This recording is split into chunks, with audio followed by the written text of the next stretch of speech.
Dr. Michael Yapko, welcome once again to the Science of Psychotherapy podcast.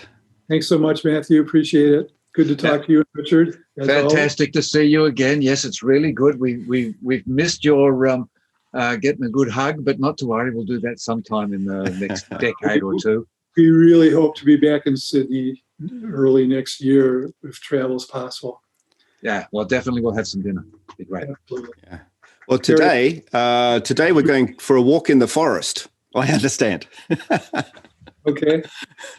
Yeah, no, your fabulous new book just come out, Norton. Process-oriented hypnosis. Focus on the forest, not the trees. Now, there's some wonderful insights in there that we can go through. So, a new book, Michael. What have you got? Nothing else to do. It's fantastic the way you put these wonderful things out. Well, thank you. It's book number 16, and if I have any common sense at all, it'll be the last one.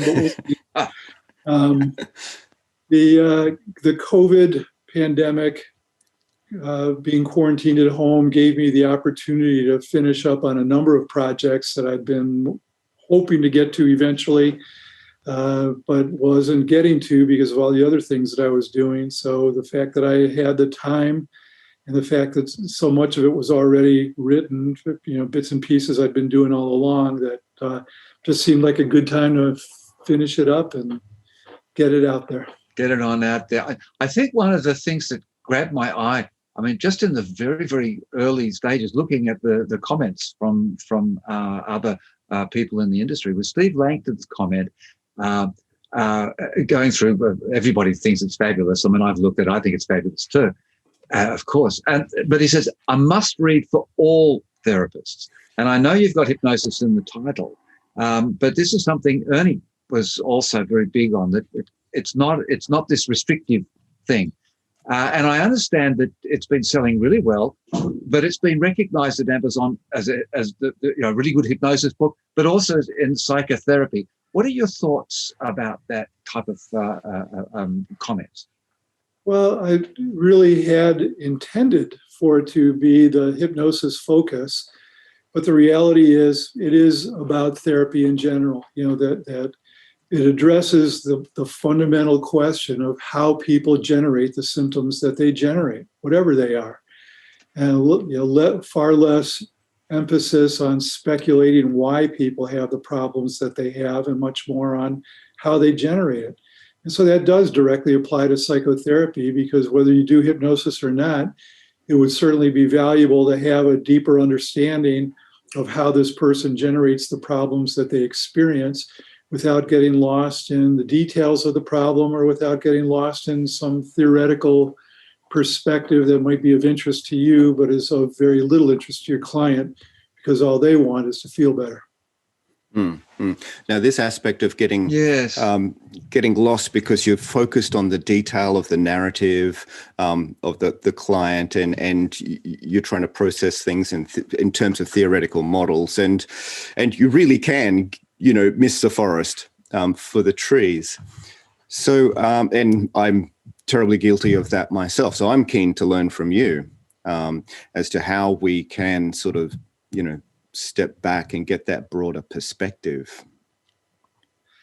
Yeah, you say that thing in the book there, Michael, about focus is a key element in what you're talking about. Yeah. Yes. There's a couple ways of answering that, Matthew. It's a good question. But first, and why I have such a strong attachment to the hypnosis side of the equation, is because it's so easy to define people's problems as problems of focus. They focus on the unchangeable and hurtful past, when a shift to focusing on the future would be far more productive and far more beneficial. Or they're focused on their feelings when they really should be thinking. Or they're thinking when they should be focused on their feelings. Or they're focused on themselves when they should be paying attention to the other significant people in their life. Or they're so wrapped up in the other people in their life, they neglect themselves. So in many ways, therapy in general, hypnosis in particular, is about how do we shift the person's focus from what is working against them to what will be helpful to them. And that presupposes that therapists have a better than average grasp of where should someone's attention be if they want to accomplish what they say they want to accomplish. And you look at the incongruities of the therapy field, and I'm trying to correct for many of those. So if what you're trying to do is help somebody build a compelling future, then talking about and talking about and talking about and talking about and analyzing the past isn't going to get you there. It's just not the pathway to follow if this is where you want to end up. And so that's what I mean by the process side of the equation. So that's one part of it is looking at where is the person's focus and where would it be more beneficial for them to focus to accomplish their goals. And then secondly, when you're conducting the clinical interview with someone, it's so important to have an idea of what does this person want? What are the goals that they have? And how well can I articulate what the steps are to reach that goal? But at the same time, I'm also interested in another parallel process.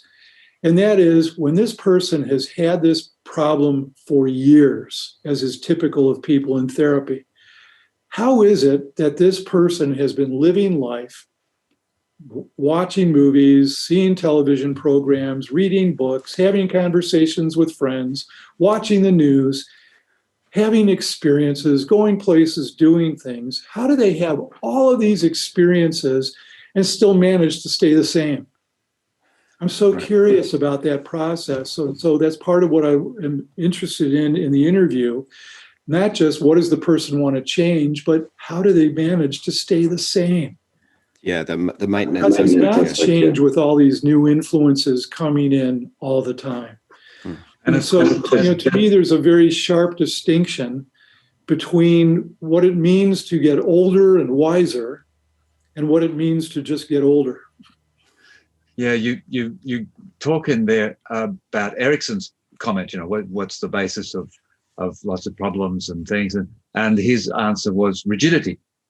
And you spend a bit of time looking at that. And that to some extent, is that a part of this aspect? I imagine that we get sort of stuck in stuff.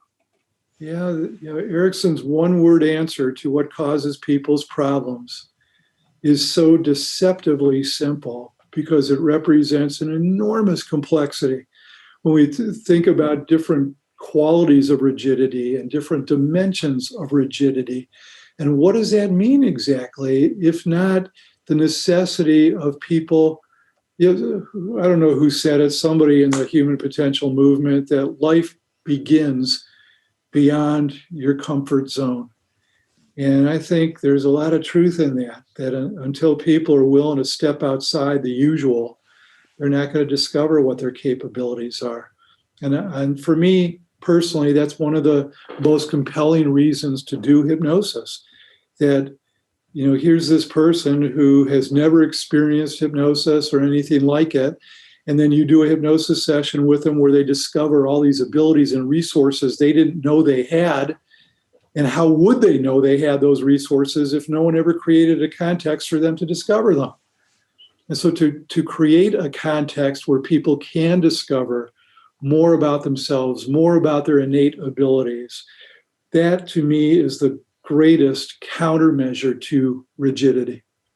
Yeah, absolutely. And the book usefully is, and I think it's helpful for people to appreciate before they even go for it, is in two parts, is in two sections, and one is sort of discussing the process, the elements, the reasons behind things, but then you do go into the methods of enabling this and producing this.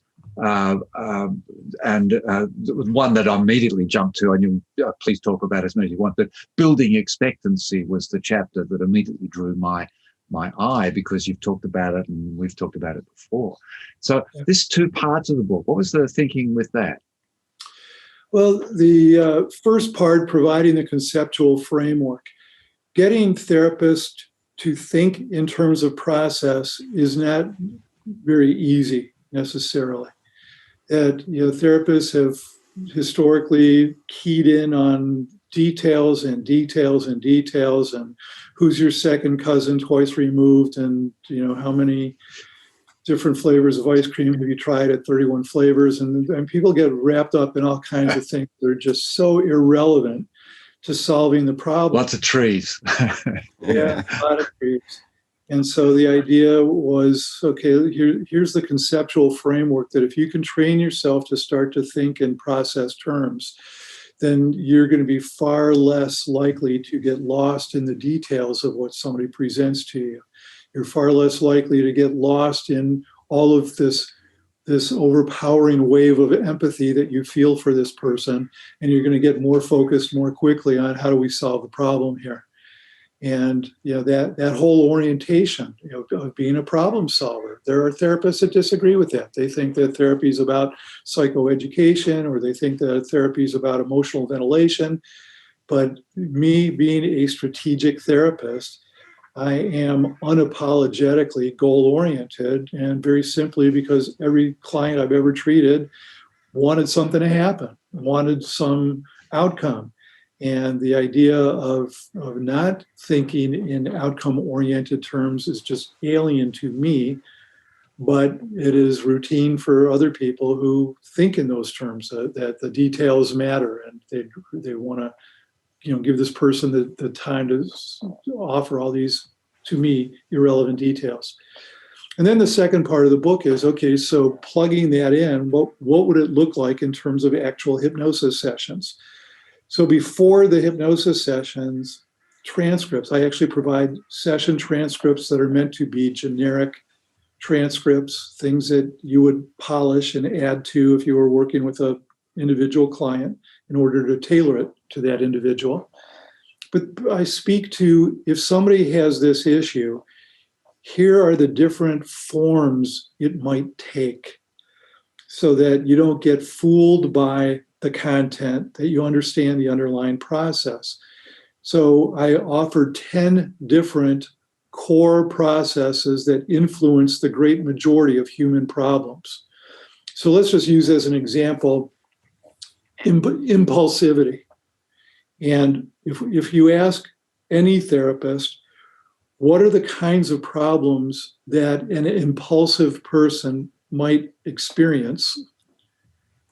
How long a list do you want?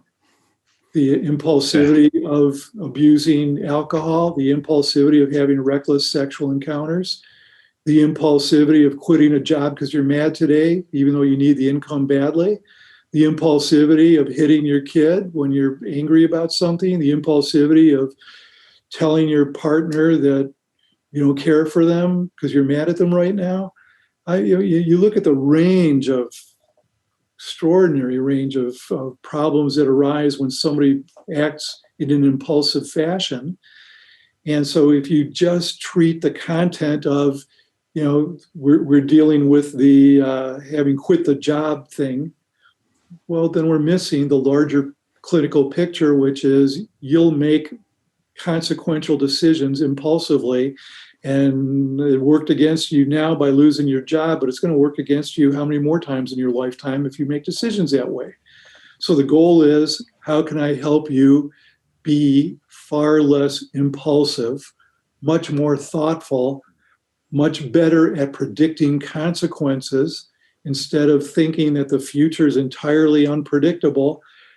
There are a lot of things that are very predictable. You beat your kid, it's not hard to predict this kid's going to have some problems. You call people names, it's not difficult to understand why they don't really want to be around you very much, and on and on and on. So that's just an example. So then if I'm going to teach impulse control, what would that look like in terms of a hypnosis session? So then I provide a detailed, full transcript from beginning to middle to end, that if you were going to do a session that revolved around developing impulse control, this is what it would sound like. And use it as a base. I think that unpredictability and predictability concept is something that we don't understand. And certainly I've been pushing a lot of complex systems and talking about that as unpredictable. But actually the thing about complex systems is that they have not necessarily a specific predictability, but they actually are quite predictable, exactly as you say. The way you approach things, the actions you take, the orientations. And so, absolutely. And does it generate? Yeah. And so this idea of process-oriented, so an orientation coming into the therapy is a way of creating a degree of predictability about where the therapy session is going to come out. That's what I'm hearing. If you're just going to let them air emotions, that's what's going to get, and so on and so forth. That happens to be another one of the process suggestions in the book is building foresight. Building foresight, the ability to extrapolate that how things get from here to here, which means they're likely to get to here. And it doesn't have to be absolute certainty to be high probability that here's what's going to happen. That if you're going to smoke 2 packs of cigarettes a day, it's a pretty good prediction that you're going to have some health issues down the line. And and the problem is how many problems that people have could have been prevented with just this much foresight. And the global pandemic is a perfect example. The world suffering, the number of people killed by this virus, that how much could have been prevented if people hadn't made it political, if they hadn't made it about convenience and understood what it means to have a health pandemic going on. That we could predict that we were going to have these kinds of issues and that variants were going to develop and that people were going to have difficulty with vaccines and all the kinds of things that are unfortunately all too predictable. But when you have therapists who espouse the philosophy, I wish I had $1 for every time I've heard this. The past is gone. The future hasn't happened yet. All there is this moment. And as soon as you adopt that position, you forego your ability to ever be able to make decent predictions. And I think that's a shame. Right. Michael, we sort of mentioned it at the beginning. I'd like to reiterate that at this point, that this process orientation, to me, it feels like kind of like a meta framework that you could apply with whatever therapeutic orientation you come from. So how would you address other therapists who probably use hypnotic effect in therapy unknowingly, but don't really consider themselves in the same field as you? How would you address them in terms of this, what I'm calling a meta framework that you're presenting? I think that if therapists were to task themselves with defining the client's problem in 25 words or less, defining the core therapeutic message that you're trying to get across to this person in 25 words or less, then tasking yourself with, if this is the message I want to give them, how am I going to get that across to them in a practical way? And then it challenges you. How do I take this message and make it understandable and easy to integrate? How do I provide people with experiences that will help them appreciate the value of that message and the skills that go with it? So I think no matter what type of therapist you are, there's a message you want to get across to this client. That if you're a cognitive therapist and you want to say to this person, gee, you engage in a lot of all or none thinking, okay, that's a good observation. Your message in 25 words or less, life isn't black and white, a lot of life is gray. Okay, good message. Now, how do we bring that to life for someone? How do we make it possible for them to move through their day recognizing the gray in the situations they encounter instead of automatically moving them into the realms of black or white? So it's a very practical orientation so that even if you are philosophically sophisticated as a therapist, how do we make that message practical and easy to integrate? And now we're into a whole different realm of style of communication and way we define the therapeutic relationship. So I'm hearing a bit of like solution orientated positioning here. You know, I mean, it's always interesting to me that when people hear me talk, the people who are solution-oriented say, I hear solution-oriented. The people who are psychodynamic say, I hear psychodynamic. The cognitive folks say, I hear cognitive. You know, I don't classify it. You know, I don't care if we call it solution-oriented or we call it Ralph. What I'm interested in is the process underneath the label. What are we actually doing with someone? And I like the solution orientation. You know, it's Steve DeShazer was, you know, somebody I used to talk with all the time. But the reality is that there are a lot of different elements to it. There's Erickson's work all over. There's Jay Haley's influence. There's Aaron Beck's influence. I can tell you all the people who have influenced me markedly over the course of my professional lifetime. But to me, it's just about a real simple thing. What am I trying to teach this person, and what's the method I'm going to use to help them learn it? Okay, beautiful. And that's directly related on the individual level to the capacities that they have. We often use musical metaphors here because they're doing it, but ourselves a lot. But if you're going to say someone, you know, improvise some music, well, clearly a jazz musician is going to improvise jazz, and a country musician is going to improvise country, and they're both going to be great bits of music. And this is the message that I've heard from you for a decade or more. It's like the great artist Picasso said, learn the rules like a pro so that you can break them like an artist. It was so funny. When I was at the Picasso Museum, I remember walking around. I love Picasso and I got some fabulous insights, but I thought, yes, you're good, but yes, you're bad. When I walked around the corner and there were some beautiful, lifelike, almost photographic type of drawings and paintings. And I thought, oh, he can paint.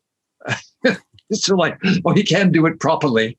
But it's exactly that. We learn the technique in order to become the unique expression of, or as Erickson said, you know, that each therapist needs a unique experience. Exactly right. Exactly. Yeah. Michael, this has been a long journey for you. I mean, you've not just written this book out of your thoughts last week. So I wonder if you could share a little bit of the journey. What got you through all the many, many things that you've learned and thought about, and all these teachings that got you to here? I'd say there were two major factors. Let me tell you a background story if I can. Oh, yeah, great. When I was an undergraduate student, I was at a university called University of Michigan, very good school, and I was very immersed in the academic experience. I was doing a lot. I was working as a researcher at the Institute for Social Research. I was serving as a TA in a psychopathology course at the graduate level. And I was just immersed in psychology and psychotherapy. And the department that I was in was very, very heavily psychoanalytic. I mean, it was all about Freud all the time. There was very little else. There was one minor wing of behaviorism, but the vast majority of the program was all very psychodynamic. And so from that perspective, everything that you think is of great significance, everything that you think needs to be explored and analyzed, and what it says about your personality and your unconscious dynamics and all of that. And I grew up in a very perfectionistic home where if you did less than perfect, you were punished for it one way or another. So as I was coming into the field of therapy, I was fascinated by it, but I was personally filled with all kinds of self-doubts. You know, that am I smart enough? Am I capable enough? Am I going to be able to do this? I don't think I can. What's wrong with me? I'm always too self-critical. I'm too perfectionistic. And, you know, I'm trying to do all these things to help myself get out of all that and failing miserably and thinking that, well, maybe I'm just not cut out for this field. Maybe, maybe my self-doubts and self-criticism and perfectionism are too debilitating for me to even think about being a therapist. And fortunately, one of the things about me was I was pretty aggressive, assertive, aggressive about seeking out people who were the best people in the field to learn from. And one of those great mentors was one I was talking to once, and I was self-disclosing about all my self-doubts and all my self-criticisms and my crippling perfectionism and all of that. And I told him, I have this voice inside my head all the time that puts me down and says terrible things and makes me feel really bad. And all he said, incredibly casually, was, well, why do you listen to it? And I was, are you kidding me? Why do I listen to it? I mean, that's been my training, is you got to listen to everything and analyze everything. It never occurred to me not to listen to it. I didn't even know that was an option, not to listen to it. And I mean, literally, everything changed almost in that moment. All of a sudden, I realized this doesn't have anything to do with my background, my age, my parents, my social class, my educational level, or gender, none of that. That this was about, here's stuff going on in my head that I'm responding to it as if it's important, and what happens if I reclassify it as not? And just like that. So that's my first direct experience of realizing that none of the content matters. How I got to be perfectionistic and who my parents were and what the interactions were and what they said to me that scarred me and all of that, irrelevant. It was just about, why do you listen to it? And then it was, I don't know how many years later, not a lot of years later, that I went to the first Evolution of Psychotherapy meeting. This was 1985 now. And here you had every therapeutic genius in one place. Mm-hmm. And this was when everybody was still alive, all the pioneers of this field. So you had everybody there. I mean, Virginia Satir was there, Rollo May, Carl Whitaker, Sal Minuchin, James Masterson, Jay Haley. I mean, on and on and on and on and on. It was just, it was known as the Woodstock of psychotherapy. And all it did was reinforce for me. You walk into this room and here's Aaron Beck talking about how important it is to focus on people's cognitions. Then you walk into a room with Virginia Satir and she's talking about how important it is to connect with people's feelings. Then you walk into a room with Jay Haley and he says you really have to focus on the system and the interpersonal relationships. Then you walk into a room with James Masterson and you have to focus on the individual and the individual psychodynamics. Then you walk into Alexander Lowen's and you have to focus on the body. And so here are all these brilliant people coming at the same problems from how many different angles. And that's when it became abundantly clear to me. Everything works, everybody's right, and no one, and it's all good. But it's no longer about searching for the truth. It's not about what's correct. It's about what's effective. And the ability to make the transition from being right to being effective, to me, is huge.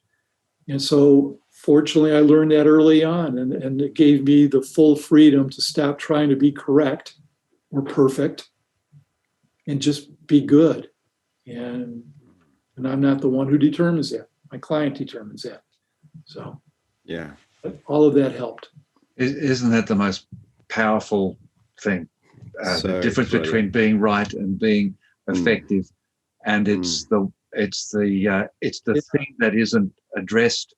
Well, not in any of the educational, sort of foundational. Everything's about learning to be. Anyway, I won't wax on that because I'll let it sit. I agree with you. I think this is a shame that this is the way students are trained, because they come out of these programs thinking that if they do this therapy right, then everything's going to work. And it just doesn't work that way. Yes, I very lovely. John Arden is doing the introduction to our new book, and he addresses this very thing where he had a student or someone coming into the postdoc situation and saying, my plan is to find the theoretical framework that I'm going to base everything around. And he said, well, maybe not. Maybe it's a really good idea to find out the framework, the frameworks that you can support a therapeutic and, as you're saying, effective therapeutic approaches. Yeah. How about finding the framework that the client's in order to be able to engage? Yeah. That's the challenge in all this, is what a difference between bringing the client to your preferred theoretical perspective versus you coming to this client's way of thinking and doing things. It's all difference in the world. So yeah, absolutely brilliant. Yeah, I learned that in acting school. The act. Interesting stuff. Sorry, Matt. Yeah. Yeah. Well, Michael, I am so glad that you've written this book. And I would encourage every therapist who is interested in making a difference, which I hope is every therapist out there, to have a read of Process-Orientated Hypnosis, focusing on the forest, not the trees. Michael, is there, just before we leave, is there any final point you'd like to leave our listeners with? I think that the field of therapy is undergoing some pretty radical changes right now that have been forced on us by the pandemic. And so here is the opportunity for us to rethink many of the things that we have assumed to be true about therapy. Just as a final example, you have people doing therapy by video now, video platforms. And now we've had, over the last year, forced on us because of quarantine, delivering therapy this way.